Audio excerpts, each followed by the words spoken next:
Here's something most of us do without even realizing it. We watch how people act and then we turn it into a project. We start psychoanalyzing them, trying to figure out why they are the way they are, what they went through, what they're afraid of, what they really mean when they say what they say. And then we flip it around on ourselves. We start overthinking our own actions, asking ourselves, what could I have done differently? What if I said it another way? What if I show up more, back off more? What if I just try harder? You're treating a person like a problem to be solved. And the exulting part is, it never actually works.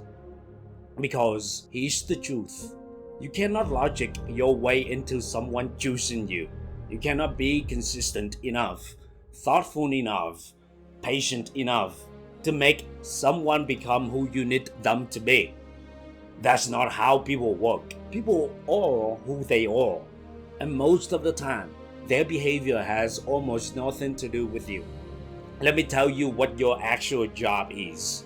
Your job is to bring your best self to the table. That's it. To move from a place of genuine love and respect, not because you expect it back, not as a strategy to keep someone close, but because that's who you've decided to be. And this is the hard part, how they respond is entirely up to them. Some people will meet you there, some won't. Some will walk away, some will drift, some will surprise you. But none of that is within your control. What you control is the quality of what you bring, not the outcome. A lot of us have quietly taken on this responsibility that was never ours to carry. This idea that if someone leaves, it must mean we did something wrong. That if a relationship fades, we should have done more. That it's on us to keep people close. But relationships aren't maintenance plans. You don't hold people by performing perfectly. You attract the right people by being genuinely yourself. Now I want to address the elephant in the room, because a lot of us are holding onto relationships, hoping the other person will eventually come around. Here's what I know for certain. People only change when they've made that decision for themselves. Not because you've been patient enough, not because you've loved them hard enough, not because you've been waited long enough. Change is an internal decision, and you cannot plant that seed on someone else's behalf, no matter how much you want to. What you can do, all you can actually do, is check yourself. Stay in your own lane. Be kind, be honest, be someone you're proud of. And stop treating others people's behavior like a puzzle you're supposed to figure out. It's not a puzzle.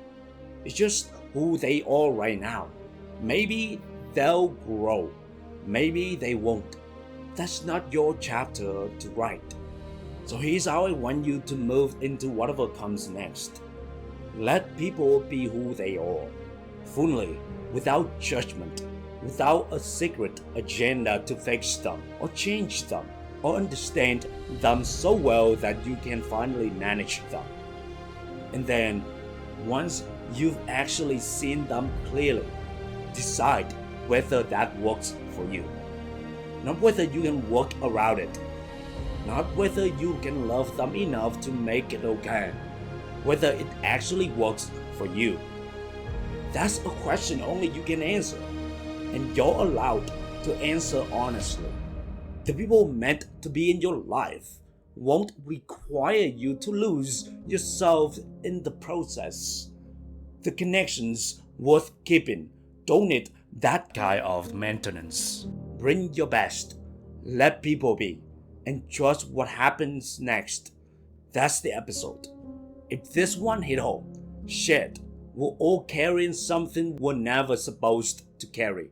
And sometimes the most powerful thing we can do is just put it down. See you in the next one. Thank you.